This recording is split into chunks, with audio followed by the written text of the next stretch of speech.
Babel Latino, Programa de Comunicación Audiovisual Internacional. Tejemos puentes interculturales entre Latinoamérica y Europa.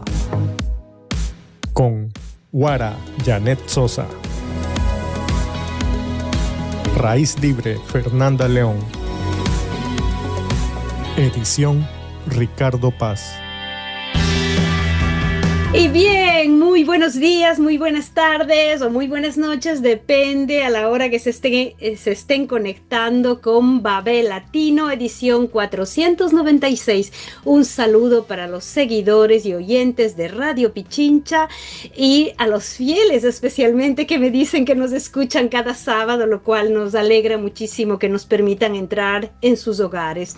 Un saludo también a los oyentes de seguidores de Radio Sensación en Murcia y sin duda para quien quiera vernos, sea en Facebook Babel Latino, sea en YouTube Babel Latino, saben que estamos en podcast. Un gusto, por otro lado, tenerle ya a mi invitada de esta semana, a nuestra primera invitada.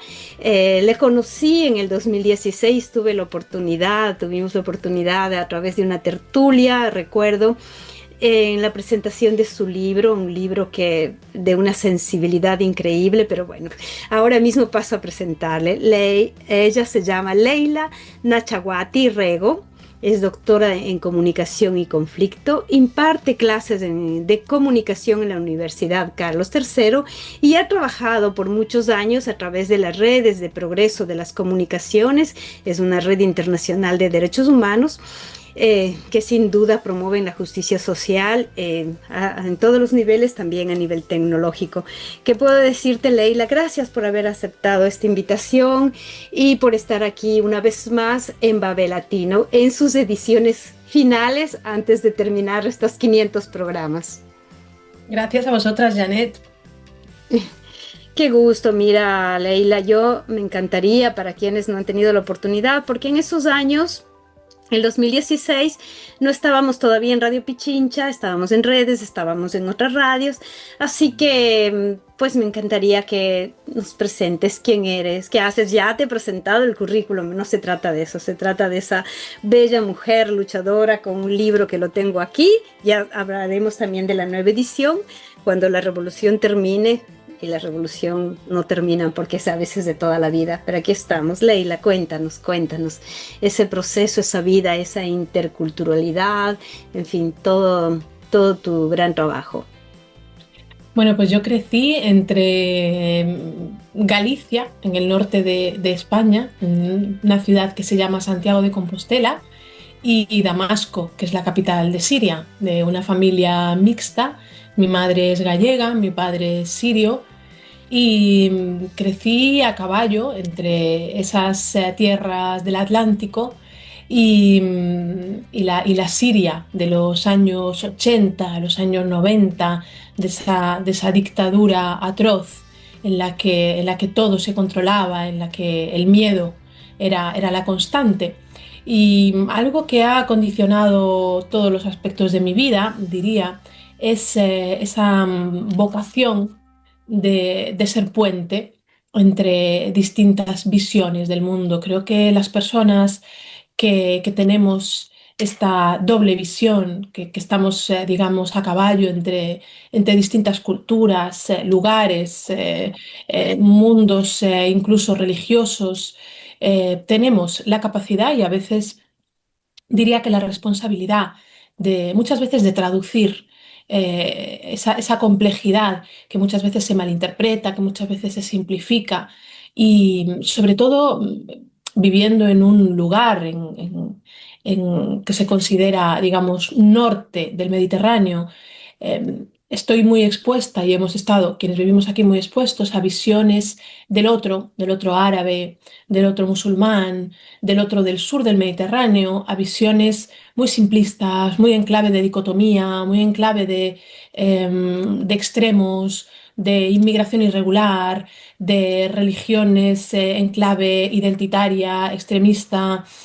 Y me ha resultado urgente y fundamental colaborar en lo posible a la comprensión y a entender desde la complejidad un contexto tan complejo como puede ser el del norte de África y el Levante árabe, que creo que es de una riqueza, de una diversidad étnica, religiosa, cultural, que muchas veces se soslaya y se presenta de forma muy simplista en este norte del Mediterráneo. Así es, justo. Dime, dime.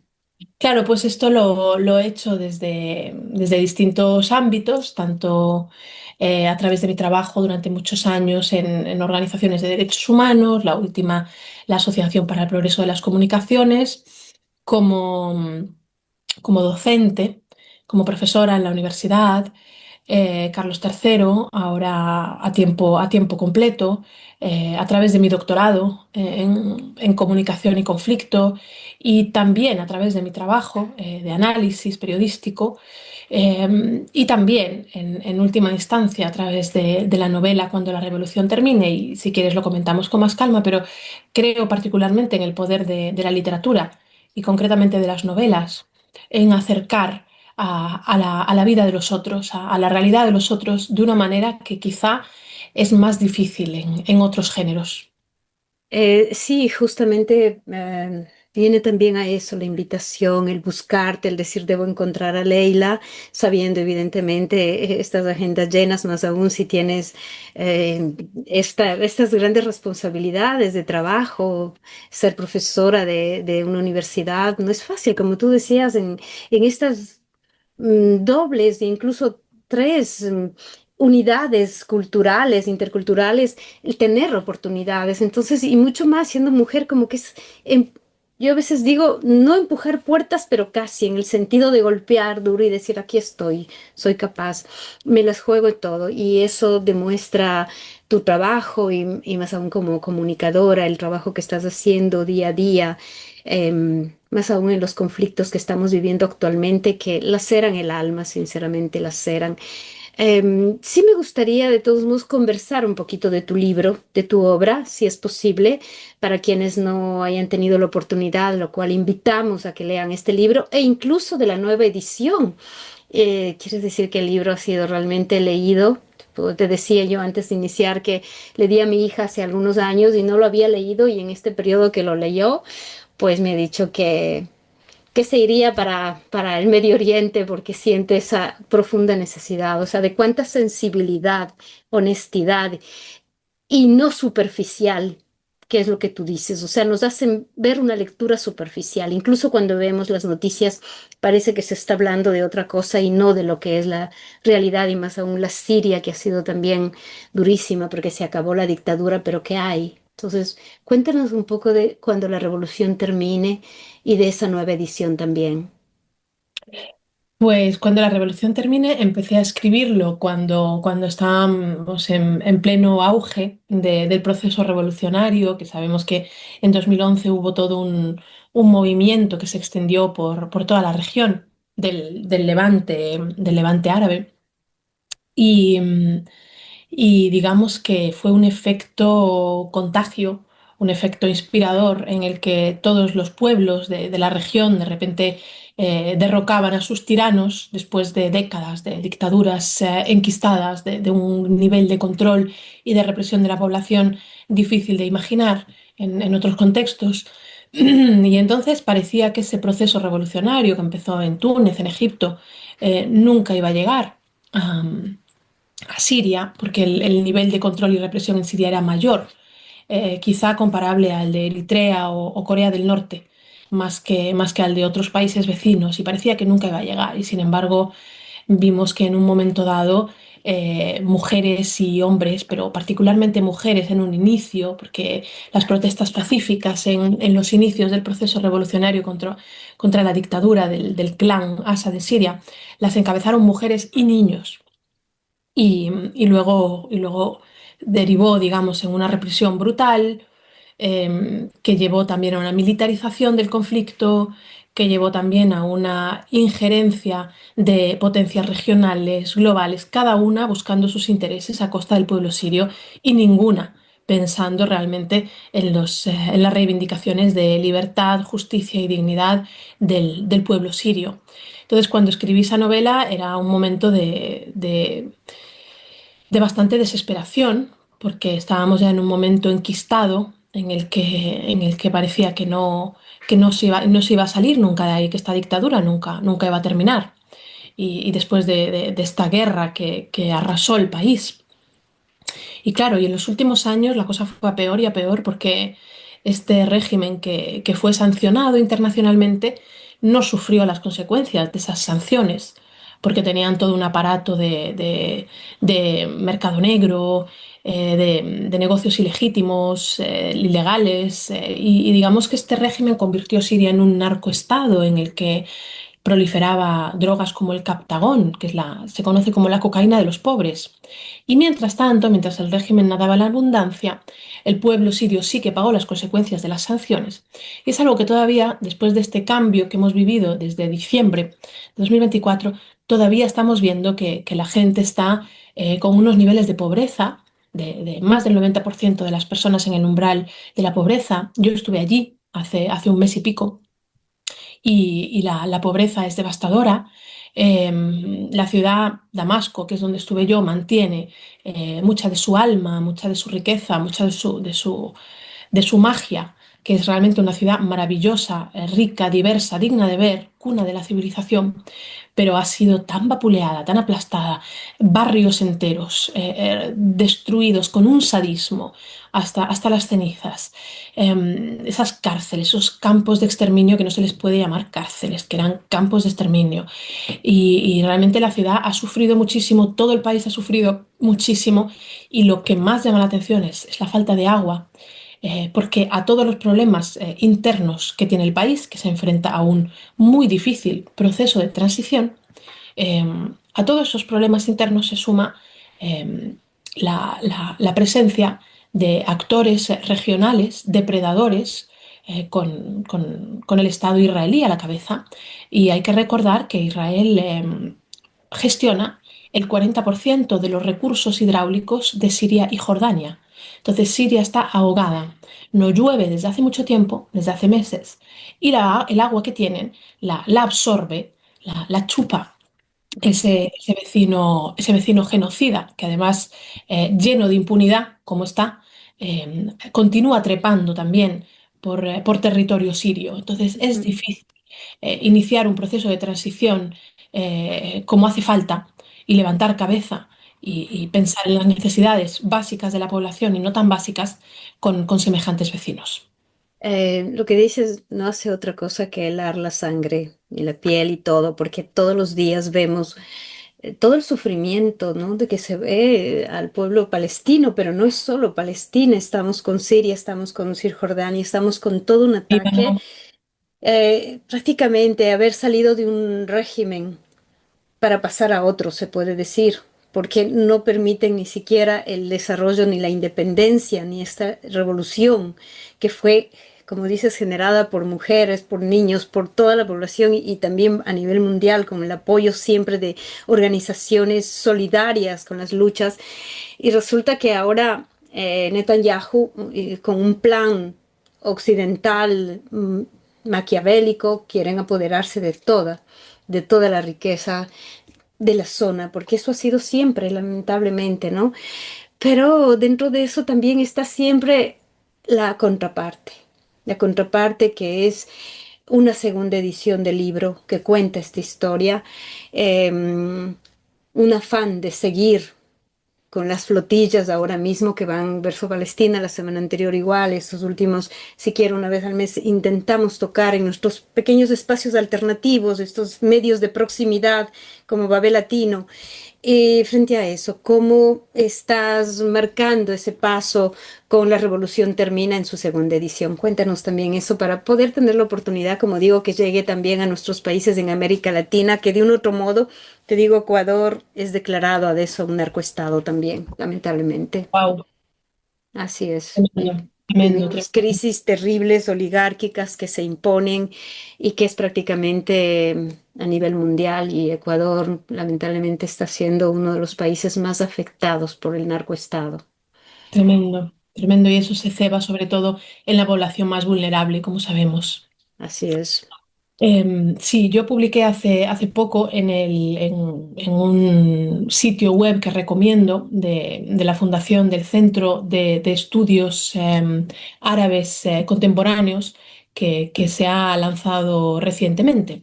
Y es un espacio en el que queremos hablar de cuestiones relacionadas con estos países con independencia, con libertad, sin caer en los reduccionismos habituales. Entonces, este Centro de Estudios Árabes Contemporáneos, del que formo parte del Consejo Académico, he publicado recientemente un análisis sobre Siria en el que incluyo también razones para el optimismo, para a qué nos agarramos, ¿no?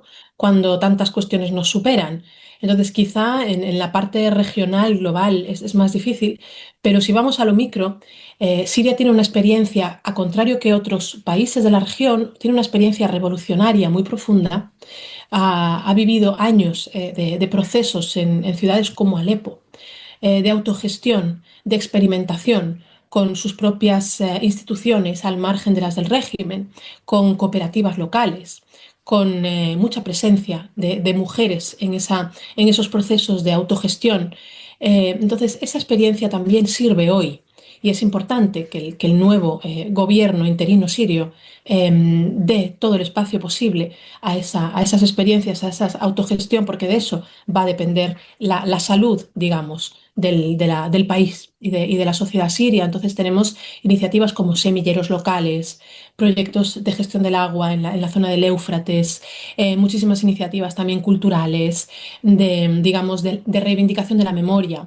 Tenemos al Foro de las Familias por la Libertad y a las familias del Archivo César, que son principalmente encabezadas por mujeres, familiares de detenidos y desaparecidos y asesinados en esos campos de exterminio sirios, que reivindican cuestiones relacionadas con la memoria, proceso de justicia transicional, contra la impunidad, rendición de cuentas, en el que haya rendición de cuentas también, que afecte y que cubra también a miembros del gobierno actual, que no haya capas y dobles raseros en cuanto a cómo se aplica esa justicia transicional en el proceso actual. Entonces, toda esa gente y toda esa experiencia revolucionaria es realmente la esperanza del país. Y lejos estaba yo de pensar cuando escribí el libro que a la publicación de la nueva edición con Pepitas de Calabaza estaríamos en un contexto tan diferente en el que ahora, al contrario que hace unos años,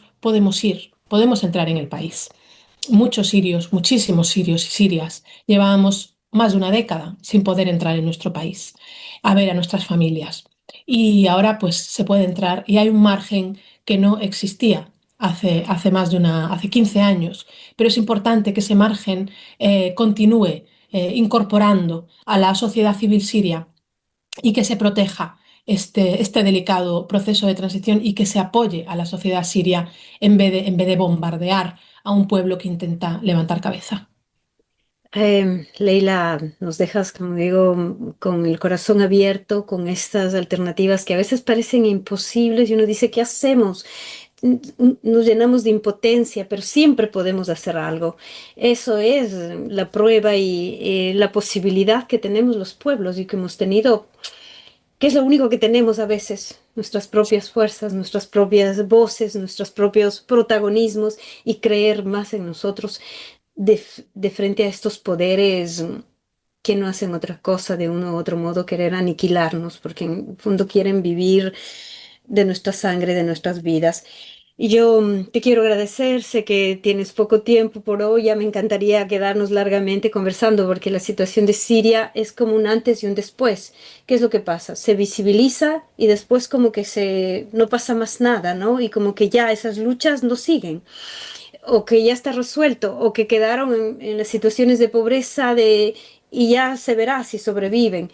En cambio, estas redes nos permiten estar más que nunca pendientes de lo que sucede ahora mismo en esta zona en todas las zonas, como te digo, Ecuador vive situaciones de crisis, América Latina siempre lo ha vivido, pero en Medio Oriente lo que estamos viviendo y esperemos llegar también allá a ver ver una luz en este túnel tan oscuro de Israel y Netanyahu, como poderes más allá que nazistas, porque estamos hablando de 70 años atrás y pensar que lo vivimos el día de hoy y encima más casi en vivo. Así que, Leila, yo reitero la invitación que ojalá te tuviéramos en Campillos la próxima semana. Sé que va a ser dificilísimo, pero no dejo de reiterarte la invitación. Tenemos un encuentro AINI, que es un encuentro intercultural con un festival donde entran todas las culturas, ¿sabes? No solo es una fiesta de los pueblos, siempre dedicada a una temática. Esta vez será dedicada evidentemente al derecho de género de las mujeres, que también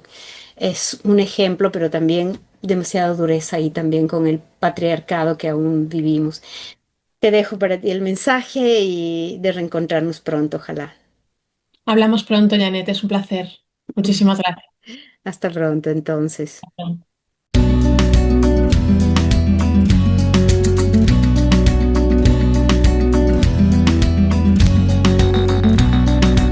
Ya tuve que ir obligado a misa, ya toqué en el piano para Elisa, ya aprendí a falsear mi sonrisa, ya caminé por la cornisa, ya cambié de lugar mi cama, ya hice comedia, ya hice drama, fui concreto y me fui por las ramas, ya me hice el bueno y tuve mala fama, ya fui ético y fui errático, ya fui escéptico y fui fanático, ya fui abúlico y fui metódico, ya fui púdico, fui caótico, ya leí a Arthur Conan Doyle, ya me pasé de nafta a gasoil, ya leí a Breton y a Molière, ya dormí en colchón y en somier, ya me cambié el pelo de color, ya estuve en contra y estuve a favor, lo que me daba placer ahora me da dolor, ya estuve al otro lado del mostrador y oigo una voz que dice sin razón, vos siempre cambiando, ya no cambias más y yo estoy cada vez más igual,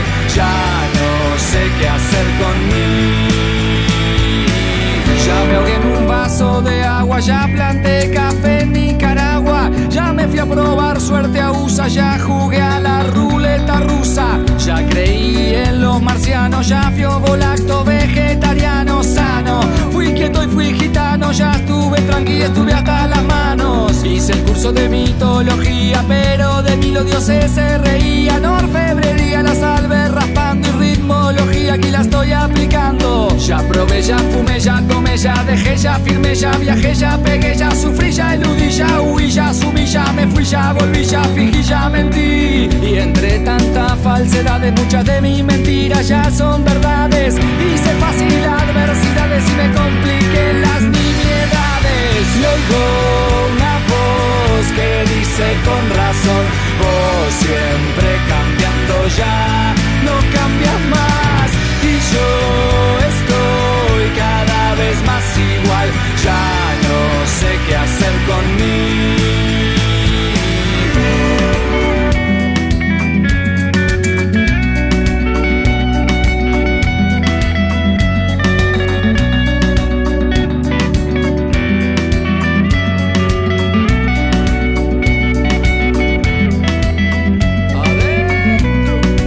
Ya me hice un lifting, me puse un piercing, fui a ver al Dream Team y no hubo feeling. Me tatué al Che en una nalga arriba de mami para que no se salga. Ya me reí, me importa un bledo de cosas y gente que ahora me da miedo. Ayuné por causas al pedo, ya me empaché con pollo al espiedo. Ya fui al psicólogo, fui al teólogo, fui al astrólogo, fui al enólogo. Ya fui alcohólico y fui la peta, ya fui anónimo y ya hice dieta. Ya lancé piedras y escupitajos al lugar donde ahora trabajo. Y mi legajo cuenta destajo que me porte bien y que arme relajo. Y oigo una voz que dice sin razón, vos siempre cambiando, ya no cambias más. Y yo estoy cada vez más igual, ya no sé qué hacer conmigo. Y oigo una voz que dice con razón, vos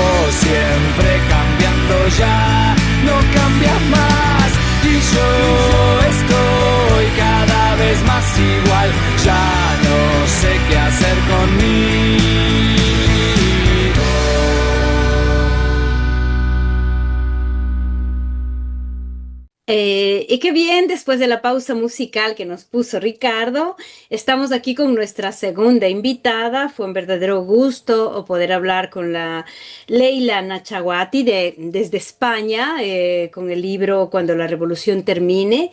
Y ahora estamos aquí con Lourdes Rodríguez. Qué lindo poder presentarte, Lourdes, en Babel Latino.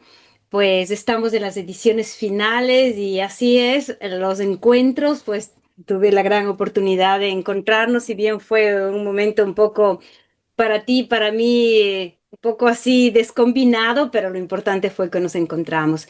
Así encantada de tenerte en Babel Latino, les comento a los seguidores y oyentes, yo a Lourdes le conozco. Creo que vos, cuando éramos muchachitas, ahora Sí, ya estamos pasadas los 60 en esos años de lucha, pero nunca tuvimos mucha oportunidad, que no sean esos momentos así demasiado militantes, donde había que dar órdenes, donde había que recibir órdenes, donde había que hacer esto, donde las tareas revolucionarias eran urgentes y más importantes y no nos permitió adentrarnos en la parte humana. Y ahora que tenemos la oportunidad, fue tan lindo vernos en Venecia y ahora tenerte aquí. Sé que estás todavía por estos lares, por estas Europas frías, ahora calientes, digamos, porque estamos todavía en el verano. Bienvenida, Lourdes, y muchas gracias por haber aceptado la invitación de Babel Latino.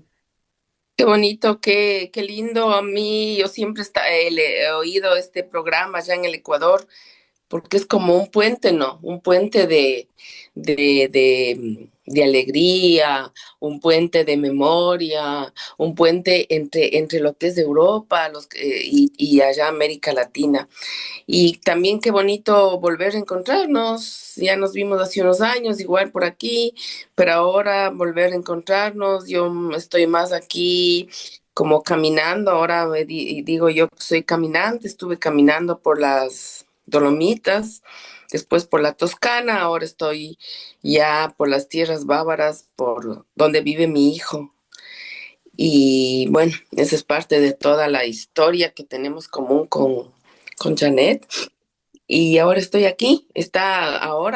Realmente fue un cambio bien grande porque en Italia estaba un sol que ya me perseguía tanto que ya no soportaba y ahora está nublado, nublado, nublado y más o menos frío. Está más o menos como Quito, la verdad. Como Quito en un día nublado, porque ahora parece que yo estaba oyendo unas noticias de Quito y decían que está más bien con sol. Qué chévere vernos, Janet. Bien lindo estar aquí en este programa. No, yo también encantada de tenerte. Y bueno, una cosa es verdad, que estos tiempos son como Quito, ¿ah? Y pasas del calor al Mm. frío hasta en un solo día. Obviamente, entre más al norte vas, los días son más nublados, un poquito más fríos. Regresando a nosotras, pues Lourdes, muchos te conocemos, muchos tal vez que nos escuchan no nos conocen, no te conocen. Cuéntanos algo de ti, cuéntanos algo para así que no te puedo decir cuéntame toda la vida porque no terminamos en el tiempo que tenemos, pero esas cosas que hacen que cada uno tengamos una historia que contar y que escribir también. En este caso, pues ya que tenemos la oportunidad de estar en radio y poder dialogar, cuéntanos, Lourdes. Bueno, mi nombre es Lourdes, soy quiteña. Ya, como decías, Janet, ya estamos después de los 60, entonces hay una vida larga, larga de un montón de compromisos, un montón de caminar, un montón de caminar, siempre en la perspectiva de buscar, ojalá, días mejores para nuestra patria, para América Latina.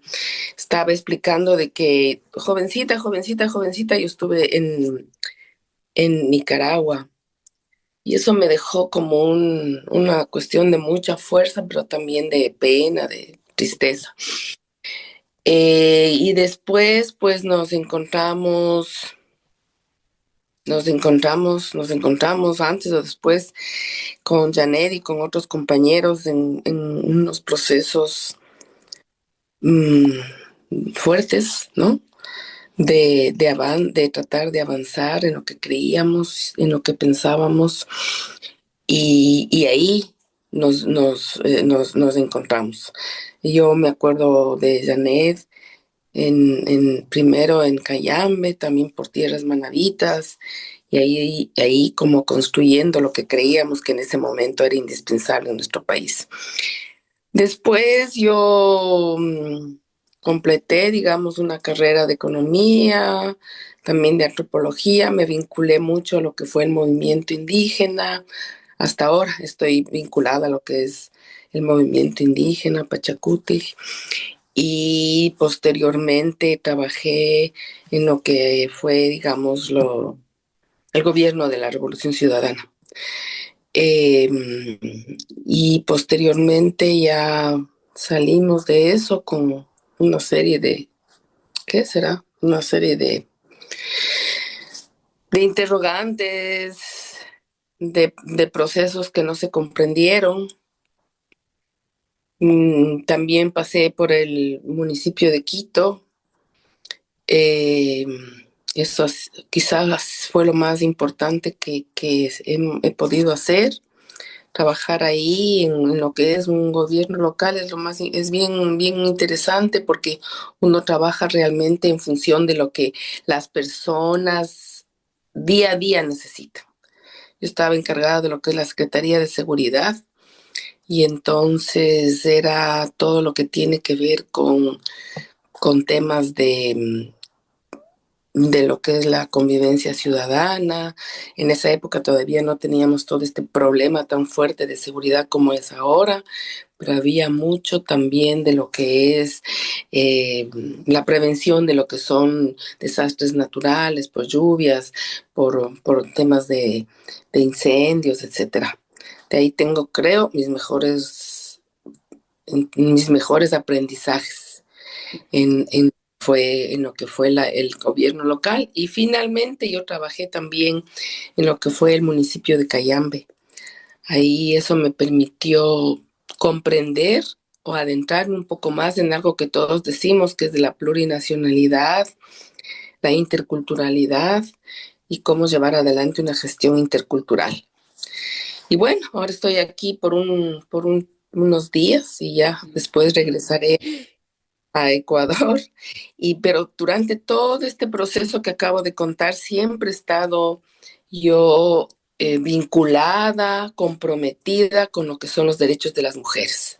Esa ha sido una cuestión permanente en mi vida, en mi compromiso, en mis procesos organizativos, el creer, ¿no es cierto?, que las mujeres tenemos que decir algo cuando estamos trabajando por la justicia, pero también que las mujeres debemos exigir y organizarnos por nuestros derechos. Sí, Siempre. mira. No, te decía que si nos hubiéramos coordinado, yo estoy viajando justamente bueno, en España y después a Málaga, Campillos, porque tenemos ya la próxima semana un encuentro intercultural. Sería el octavo encuentro y cada año le dedicamos, este año es dedicado a los derechos de la mujer. Y va a haber un encuentro internacional el martes 16, donde está invitada, incluso te mandaré la invitación. Me hubiera encantado que coincidamos, ya que va a ser una semana súper importante, porque más de la fiesta AINI, que es cooperación y complementariedad. Pero antes de llegar a profundizar un poquito más sobre tu trabajo a nivel de esta defensa de esta red de mujeres que es tan fundamental, del hecho de estar vinculada también al trabajo indígena, cuéntanos muy brevemente también qué diferencias. ¿Qué te parece? Porque has estado ya casi un mes aquí en Europa, bueno, en Italia, ahora allá en Alemania. ¿Qué rescatas? Aparte la belleza, que sí, que también nuestros países de maravillas no faltan. Eh, ¿Qué te queda como sabor? No es la primera vez que vienes, lo sé, pero como caminante, decías, viniste a los Dolomites cuando me contaste que venías para estas zonas. Dije, qué hermoso, pero ya te digo, nos encontramos siempre un ratito después de lo que podía haber sido poder vernos más. Pero estamos aquí. Así que cuéntanos, Lourdes.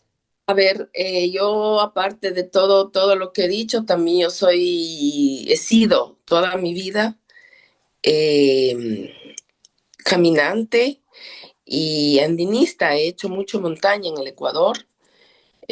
también en Perú un poquito. Entonces, por eso es que vine acá a las Dolomitas. La montaña es como el escenario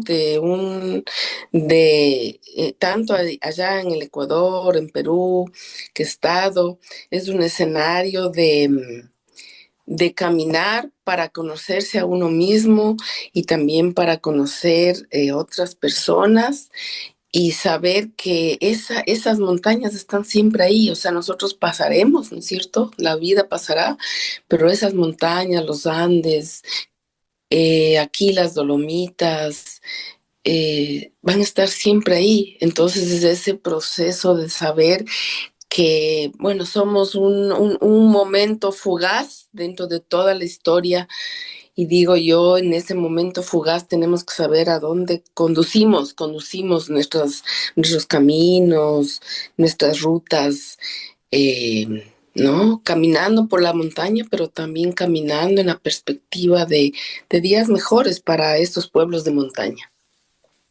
Qué bien, Eso. mira. Me dices, eres una caminante, definitivamente. Así te vi, incluso un poco enferma, que me quedé preocupada, pero te vi con esa energía, con ese deseo absoluto de caminar, como dices, de seguir adelante, de ver como un referente las montañas y que son un verdadero referente, ¿no? Así nosotros seamos de paso, pero ellos parece que nos dan como el impulso. Yo también siento cada día ese esas emociones, pese a a veces sol, a veces llueve, a veces de todo, pero cuando me levanto y puedo ver alrededor estas montañas Dolomiti, es una recreación diaria, así que te entiendo muy bien, y igual en el Ecuador, yo, bueno, así como andinista, no es que he sido mucha, no he sido tan buena deportiva. Volvamos a lo nuestro. Estamos hablando de tu red, de una red que tienes, del trabajo que haces desde muy jovencita y que pueden pasar todos los años, ¿no? Y nos seguimos viendo tal vez en diferentes caminos, pero siempre con los objetivos claros, siempre siguiendo una línea de lucha, de humanismo, ¿no? Va más allá de las ideologías, va más allá de los momentos políticos, de los movimientos políticos que puedan estar en la coyuntura. ¿Qué tipo de trabajo estás haciendo ahora? Sé que ya a nivel de trabajo, digamos, me parece que ya te jubilaste, pero es solo una forma de decir porque se está siempre y tú estás muy activa de lo que me has contado. Así que cuéntanos a todos para A ver, escucharte. ahora yo formo parte de lo que es la plataforma de mujeres Caminando hacia la Igualdad. Es una organización que está en el Ecuador, en algunas ciudades y más que nada comunidades, barrios de Quito, Guayaquil, también en Manabí, en Imbabura, en, en algunos lados, también en Amazonía. Y este es un espacio de articulación, es un espacio de articulación de mujeres, de organizaciones de mujeres, que tiene como finalidad trabajar por la igualdad, en contra de la violencia, que creemos firmemente que solo la fuerza organizativa, la acción colectiva, es lo que nos va a permitir conquistar, ir avanzando en nuestros derechos. Eso es lo que se ha hecho, es decir, todo lo poco o mucho que puede haber en el Ecuador ha sido fruto de todo este trabajo de las organizaciones feministas, de las organizaciones de mujeres. Entonces nosotros creemos en eso, ¿no? En la acción colectiva, en la fuerza organizadora. Y hemos hecho algunas cuestiones. Tenemos una escuela de formación feminista política que se llama Nela Martínez, en honor a Nela Martínez, que fue una mujer tan valiosa en nuestro país, eh, una de las primeras integrantes de lo que de la asamblea que se llama ahora en este momento. Y bueno, en esta escuela hemos trabajado precisamente para como fundamentar cómo ir avanzando tanto en términos organizativos como los sentires y las definiciones más feministas. También hemos trabajado mucho a nivel de lo que son agendas locales, como en cada ciudad tratando de mirar cuáles son las prioridades en términos del avance de los derechos de las mujeres. Entonces hemos hecho agendas locales en Quito, en Guayaquil, en Sangolquí, en Mejía, en Cuenca. Y hemos presentado a algunas de las autoridades estas agendas y hacemos seguimiento de estos compromisos.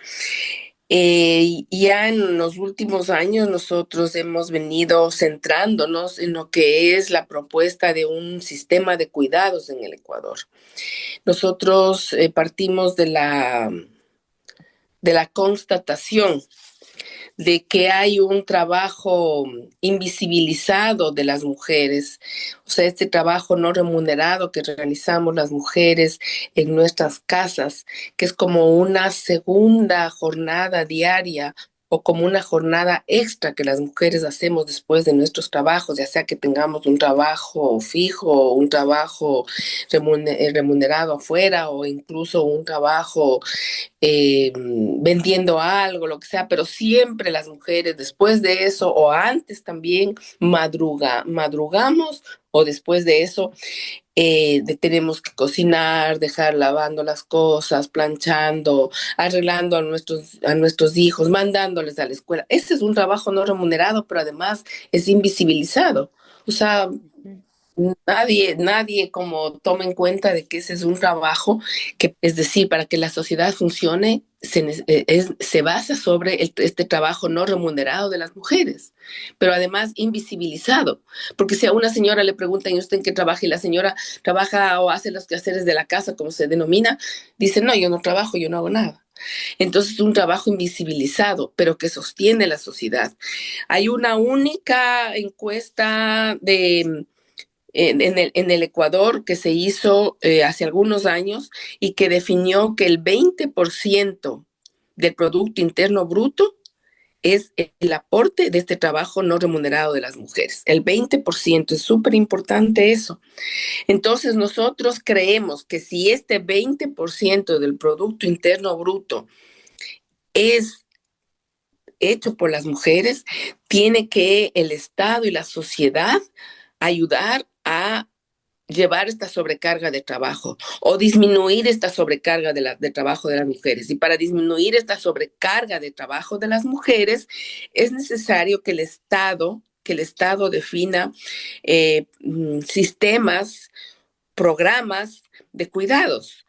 Programas de cuidados fundamentalmente, ¿a qué? Programas de cuidados para los niños, niñas especialmente de 0 a 3, 4 años, que se necesita, porque la mujer trabajadora necesita dejar en algún lugar a sus hijos en esas edades. ¿Y dónde le deja? A veces le deja donde la hermana, donde la abuelita, donde la mamá, donde la vecina. Es todo un suplicio para una mujer saber dónde le va a dejar a su hijo. Entonces, el Estado tiene que garantizar a las mujeres que haya unos centros de cuidado infantil, especialmente en los primeros años, para que la mujer pueda ir a trabajar tranquilamente. Esa es una de las cuestiones más fundamentales. Y por otro lado, también garantizar cuidado para las personas adultas mayores. Es decir, ¿qué es lo que pasa? Por un lado, las mujeres lo que hacemos es ver dónde les dejamos a nuestros hijos, cocinar, pero encima de eso cuidamos mucho, cuidamos de nuestros papás, de nuestras mamás, de nuestras abuelitas que ya no pueden valerse por sí mismas.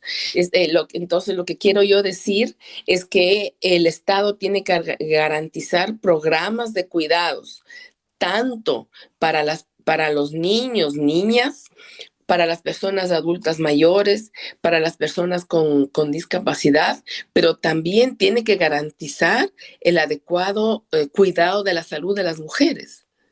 Y ahora en el Ecuador estamos en una situación muy grave, especialmente hay una crisis de la salud. Entonces nosotros queremos plantear eso, es decir, que se instituya un sistema de cuidados, que el Estado garantice cuidados, porque fíjate, Yaneda, ahorita en este momento el Estado apenas garantiza con lo que hace el MIES, solo garantiza al 26% del total de niños o niñas de mayores de 3 años. Solo 26% acuden a estos centros de desarrollo infantil y el 50% de los que tienen pobreza multidimensional. Entonces, la cobertura es súper baja. Entonces, pensemos qué hace todas las compañeras, las mujeres que tienen que salir por aquí, por allá, en dónde les dejan cuidando a sus hijos. Y por otro lado, también solo garantiza el 7% de total, al 7% de total de personas adultas mayores, solo al 7%, unos cuidados, centros gerontológicos, etcétera, etcétera. Y desde los años, desde hace unos 5 o 6 años, precisamente cuando empiezan estos gobiernos neoliberales, todo lo que es el presupuesto del MIES ha venido disminuyendo terriblemente y estamos en una situación realmente de crisis. Y en este momento, en comparación con el año 2023 al 2025, el presupuesto para la salud ha disminuido en 500 millones. En 500 millones. Entonces es algo bien grave. Por eso es que en este momento vemos que no hay medicinas. ¿Por qué? Porque la disminución en lo que es el presupuesto para medicamentos es de 100 millones. Entonces no hay medicamentos de nada. Se ha llegado al extremo de que tampoco hay lo que son la alimentación de los pacientes. Los familiares tienen que llevar los alimentos a los pacientes. Eso es una cuestión bien grave. Es decir, ¿cómo es posible que no haya ni medicinas, ni los alimentos para las personas que están en salud? Igual ahí eso afecta duramente a las mujeres. ¿Quién tiene que llevar para los que están ahí en los centros de salud, en los hospitales, etcétera, la comida? Las mujeres. O si no, todo el problema de las mujeres que están en los lugares que acaban de dar a luz, etcétera. No tienen ni siquiera para la comida, peor para los medicamentos. Y bueno, ya, ¿qué decir, por ejemplo, de los pacientes renales, de los pacientes con enfermedades catastróficas? Es una situación muy, muy grave. Entonces, fiel a lo que es el neoliberalismo, este gobierno lo que ha hecho es desbaratar, acabar con lo que es el sistema de salud, con el sistema de cuidados. Nosotros en este momento sabemos que las cuidadoras de los centros de desarrollo infantil y también las cuidadoras del programa CNH están siendo despedidas. En vez de mejorar lo que estamos diciendo atrás. Entonces hay un grupo bien importante con todas estas desvinculaciones que se hicieron y que exigió el Fondo Monetario, están desvinculando a lo que son las trabajadoras los programas de cuidados, es decir, de la CNH, que es el programa Creciendo con Nuestros Hijos. Esa es la situación que tenemos. Te digo que me viene un dolor en el alma porque Sí. eso estamos viviendo el día a día, vemos día a día lo que está pasando en el Ecuador. Uno, como dices, fiel a esos principios neoliberales, desbastan todo lo que puede ser los servicios y especialmente los servicios de salud y de cuidados y asumen en primera persona las mujeres todo lo que significa la protección de la familia, la protección del hogar, la protección de los niños, la protección de los ancianos, lo cual, te digo, nos quedaríamos aquí otra media hora conversando. Hemos llegado ya casi al final del programa, decirte que em, te agradezco una vez más por podernos compartir este trabajo que están haciendo, que esta red siga creciendo también a nivel internacional, porque de eso requiere, ¿no? O sea, uno dice, estás aquí en los países europeos, pero no creas, sigue siendo invisibilizado el rol de las mujeres. Pues te digo, la próxima semana hacemos este encuentro que va a ser dedicado este año a los derechos humanos de las mujeres. Siguen matando feminicidios en todas partes del mundo. Entonces tenemos que reforzar esta red mucho más. Y pues con esto, Lourdes, decirte, no sé cuánto tiempo más te quedas, pero desearte lo mejor del mundo y seguir en contacto para poder fortalecer esos trabajos que día a día, cada uno por su lado, vamos construyendo, ¿no? Y que a través de la comunicación por lo menos podemos contarlo.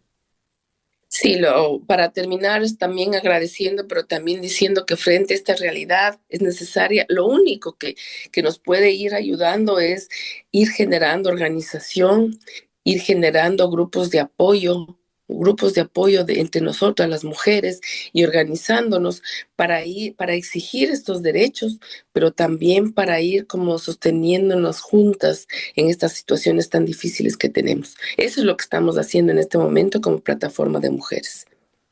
Excelente. Muchas gracias y hasta pronto, mi querida Lourdes. Babel Latino. Programa de Comunicación Audiovisual Internacional. Tejemos puentes interculturales entre Latinoamérica y Europa. Con Guara Janet Sosa. Raíz Libre Fernanda León. Edición Ricardo Paz.